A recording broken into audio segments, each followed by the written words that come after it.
Janasena party నుంచి ఒక్కొక్కరికి బయటకి వస్తున్నారని విన్నాం. అది ఎంతవరకు నిజం, ఎంతవరకు అబద్ధం? కారణం ఏమై ఉంటుంది? జనసేన పార్టీ నుంచి చాలామంది అయితే బయటకు వస్తున్నారు. లేటెస్ట్గా పోతెన మహేష్ విజయవాడ వెస్ట్ సీటు కోసం ఆయన ఎప్పటి నుంచో ట్రై చేస్తున్నాడు. లాస్ట్ 2019లో కూడా ఆయన అక్కడ నుంచి పోటీ చేస్తారు. సో ఆయన ఎప్పటి నుంచి అడుగుతున్నారు, బట్ దాన్ని బీజేపీకి ఇచ్చి సుజనా చౌదరికి ఇచ్చారు. సో ఆయన బయటకు వచ్చేసాడు. బయటకు వచ్చి మీడియాతో కూడా మాట్లాడారు. పవన్ కళ్యాణ్ మీద చాలా తీవ్రమైన ఆరోపణలు కూడా ఆయన చేశారు. పవన్ కళ్యాణ్కి అహంకారం ఎక్కువని, ఆయన ఎవరి మాట వినరని, అట్లాగే ఆయనకు చాలా రకాల ఫండ్స్ కూడా వచ్చాయని, ఇలా ఇంకా రకరకాల ఆయన ఆరోపించారు.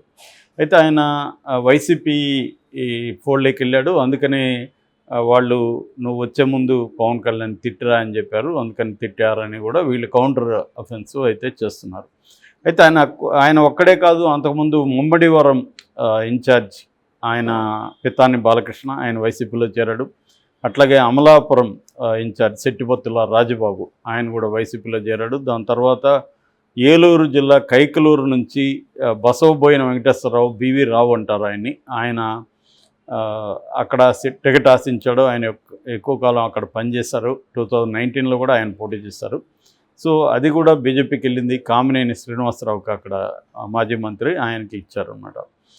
వీళ్ళిద్దరూ కూడా వచ్చి వైసీపీలో జాయిన్ అవుతున్నారు. ఇలాగే ఏంటంటే జనసేనలో ట్రెడిషనల్గా జనసేనలో ఎప్పటి నుంచో పనిచేసి తమ డబ్బులు కావచ్చు, టైం కావచ్చు స్పెండ్ చేసి అక్కడ పనిచేస్తున్న వాళ్ళకి టికెట్లు రాలేదు. దానికి ఒక కారణం ఏంటంటే పవన్ కళ్యాణ్కి సీట్లు తక్కువ రావడం, రెండోది గెలిచే వాళ్ళకే ఇవ్వాలని పవన్ కళ్యాణ్ అనుకోవడం, మూడోది పవన్ కళ్యాణ్ మీద చంద్రబాబు కంట్రోల్ ఉండడం, డబ్బులు మనం పెట్టలేం కాబట్టి పెట్టే క్యాండిడేట్లను పెట్టుకుంటే బాగుంటుందని పవన్ కళ్యాణ్ థింక్ చేయడం, ఇట్లాంటి అనేక కారణాలు ఉన్నాయి. సో దాదాపు 21 అసెంబ్లీలలో 12 మందికి జనసేనేతర వాళ్ళకి ఇచ్చారు. అంటే కొంతమంది తెలుగుదేశం వాళ్ళు ఉన్నారు, కొంతమంది వైసీపీ వాళ్ళు ఉన్నారు. సో 21 వచ్చిందే తక్కువ సీట్లు, కనీసం ఒక 50 వస్తాయని అనుకున్నారు, కనీసం వరస్ట్ అంటే 40 అన్నా వస్తాయని అనుకున్నారు. చాలామంది ఆశించారు మళ్ళీ పోటీకి మనకి ఇస్తారు అని, ఈ ట్రెడిషనల్గా జనసేనలో పనిచేసే నాయకులు. కానీ వచ్చిందే 21, అంతకుముందు 24 వస్తే దాంట్లో మళ్ళీ 3 త్యాగం. సో 21, ఆ 21లో కూడా 12 మంది జనసేన కాకుండా ఉండే వాళ్ళకి ఇచ్చారు. సో అందువల్ల జనసైనికులకి ఆటోమేటిక్గా ఇబ్బంది అవుతుంది. మనం కానీ చూస్తే రీసెంట్గా ఇచ్చిన పాలకొండ నిమ్మక జయకృష్ణ, ఆయన తెలుగుదేశం వాడు, అవనిగడ్డ మండలి బుద్ధప్రసాద్, ఆయనకి తెలుగుదేశం సీట్ రాకపోతే జనసేనలో చేరాడు, జనసేనలో సీట్ వచ్చింది పాలకొండలో. అట్లాగే రైల్వే కోడూరు అరవ శ్రీధర్, అంతకుముందు అక్కడ భాస్కర్ రావు అన్నకి ఇస్తే భాస్కర్ రావు ఏమో వైసీపీ వాళ్ళతో ఫోటోలు ఎక్కడ ఉన్నాడని చెప్పి అరవ శ్రీధర్ సర్పంచ్గా ఉన్నాడు, ఆయన తెలుగుదేశం వ్యక్తి, ఆయన చేరిన రోజే ఆయనకి టికెట్ ఇచ్చేసింది. అట్లాగే మన ఆరణి శ్రీనివాసులు చిత్తూరు వైసీపీగా ఉన్నాడు ఇంతకుముందు, ఆయనకి ఎమ్మెల్యే టికెట్ రాకపోతే ఆయన తీసుకొచ్చి తిరుపతిలో ఇచ్చారు. నిజానికి తిరుపతిలో ఎప్పటి నుంచో జనసేనలో పనిచేస్తున్న చాలామంది నాయకులు వాళ్ళు అసలు తిరుగుబాటు చేశారు, పోస్టర్లు వేశారు, క్యాంపెయిన్ అంతా చేశారు. అరవ శ్రీధర్ వస్తే ఆరణి శ్రీనివాసులు వస్తే మేము ఓడిస్తామని కూడా, కానీ ఆయనకే ఇచ్చారు. అట్లాగే అనకాపల్లి కొనతల రామకృష్ణ వైసీపీ నుంచి వచ్చిన ఆయనకి ఇచ్చారు. పెందుర్తి పంచకల్ల రమేష్, ఆయన వైసీపీలో ఉన్నాడు, ఆయనకి ఇచ్చారు. భీమవరం పులవర్తి ఆంజనేయులు తెలుగుదేశం నుంచి వచ్చాడు, ఆయనకి ఇచ్చారు. పోలవరం బాలరాజు, ఆయన తెలుగుదేశం నుంచి వచ్చాడు, ఆయనకి ఇచ్చారు. ఉంగుటూరు ధర్మరాజు, ఆయన తెలుగుదేశం నుంచి వచ్చాడు, ఆయనకి ఇచ్చారు.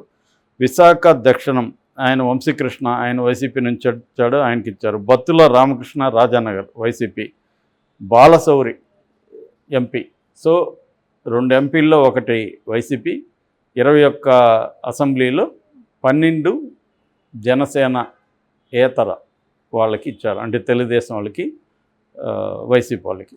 అందువల్ల సహజంగానే జనసేనలో ఆల్రెడీ సీట్లు అయితే ఎక్కువ తీసుకున్నారు. ఈ 12 పోతే ఇంక 9, ఈ 9 కోసం పొత్తులు అవసరమా? 9 కోసం మనం ఇంత త్యాగాలు చేయాల్సిన అవసరమా? ఇదేదో మనం ఇండిపెండెంట్గా జనసేన పోటీ చేస్తుంటే కనీసం 175 నియోజకవర్గాల్లో కొత్త లీడర్షిప్ ఇవాల్వ్ అయి ఉంటుంది. ఈజీగా 10 సీట్లు తెచ్చుకోవచ్చు మనం గట్టిగా పోరాడితే. సో మనకు ఒక లీడర్షిప్ ఇవాల్వ్ అవుతుంది, పార్టీ స్ట్రక్చర్ డెవలప్ అవుతుంది, ఇది కదా చేయాలి. ఇది చేయకుండా రెండోది 175 ఇచ్చుంటే అందులో 50-60 మందికి కాపు నాయకులకి ఇచ్చుండొచ్చు. సో చాలామంది కాపు నాయకులు తయారయ్యేవాళ్ళు, బీసీలు తయారయ్యేవాళ్ళు, కొత్త కొత్త వాళ్ళు రాజకీయాల్లో లీడర్షిప్ వచ్చేది. అంత మంచి ఆపర్చునిటీ వదులుకొని ఇతను మొత్తం త్యాగాలు చేసి 21 తీసుకొని అందులో 12 ఇచ్చేసి 2 పార్లమెంట్ తీసుకొని అందులో 1 ఇచ్చేసి ఇంకా జనసేన నుంచి ఎక్కడ నాయకులు వస్తారు? రేపొద్దున వీళ్ళు గెలిచినాక వీళ్ళు మనతో ఉంటారని గ్యారంటీ ఉంది. బాలశౌరి వైసీపీలోకి వెళ్ళడా, లేకపోతే మిగతా తెలుగుదేశంలో వాళ్ళు తెలుగుదేశం ప్రభుత్వం వస్తే అట్ట జంప్ చేయరా? ఫైనల్గా జనసేనకి ఏం మిగులుతుంది అనేది ప్రధానంగా జన సైనికుల నుంచి వస్తున్న ఆవేదన. దీనివల్ల ఒక ప్రాబ్లం ఏంటంటే పార్టీ బలపడే ప్రసక్తికి లేదు. మామూలుగానే చంద్రబాబు మీద ఒక విమర్శ ఏమంటే ఆయనతో పొత్తు ఎవరు పెట్టుకున్నా ఆ పార్టీ నాశనం చేసేస్తాడు.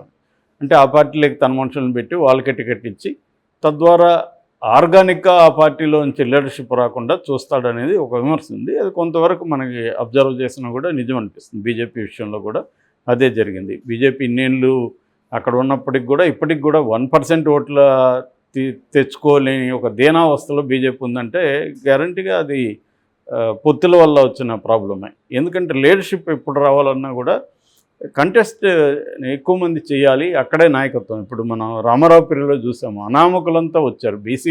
చాలామంది బీసీ నాయకులు ఎవాల్వ్ అయ్యారంటే ఎన్టీ రామారావు అప్పుడు ప్లాన్ చేసిన విధానమే. అట్లాగే వైఎస్ఆర్ పీరియడ్లో కూడా చాలామంది వచ్చారు. చంద్రబాబు పీరియడ్లో రాలేదని కాదు, ఆయన కూడా చాలామందికి ఇచ్చారు. ఏదేమైనా కామన్ పీపుల్ రాజకీయాల్లోకి రావడం, రెండోది ఇప్పటి వరకు ప్రాతినిధ్యం లేని కులాలు రావడం, అట్లాగే స్త్రీల నాయకత్వాన్ని డెవలప్ చేయడం, ఇదంతా కూడా ఏంటంటే విభిన్న సెక్షన్లో వాళ్ళకి ఇవ్వాలి సీట్లు. సో ఇది పవన్ కళ్యాణ్ కష్టంగా ఉంది. అందుకని నిన్నటి నుంచి ఒక వార్త వైరల్ అవుతుంది, పవన్ కళ్యాణ్ కోపంతో గాజు గ్లాస్ కొట్టాడు ఇసురే కిందకని, అంటే ఫ్రస్ట్రేషన్తో. ముఖ్యంగా పోతిన మహేష్ బాగా డ్యామేజ్ చేస్తున్నాడని చెప్తున్నారు. ఎందుకంటే ఆయన మంచి ఫాలోయింగ్ ఇది, చాలామంది ఉమెన్ కూడా వచ్చి ఏడుస్తూ మీడియాలో మాట్లాడుతున్నారు. సో దీనివల్ల ఇంకొక ప్రాబ్లం ఏంటంటే ఓట్ ట్రాన్స్ఫర్ అనేది ప్రధానంగా తెలుగుదేశం జనసేన ఎందుకు పొత్తు పెట్టుకుందంటే జనసేనకు ఒక 6-7% ఓట్లు ఉన్నాయి. ముఖ్యంగా కొన్ని జిల్లాలలో, ముఖ్యంగా తూర్పు ఉభయ గోదావరి అంటారు కదా, తూర్పు పశ్చిమ గోదావరి జిల్లాలలో వాళ్ళకి ఒక 20% వరకు ఓట్ల శాతం ఉంది. సో అది మనకి వస్తే ఈజీగా విన్ అవ్వచ్చు అనేది చంద్రబాబు. కానీ ఆ ఓటు ట్రాన్స్ఫర్ అంటారు, అది జరగాలంటే పార్టీల మధ్య కెమిస్ట్రీ ఉండాలి.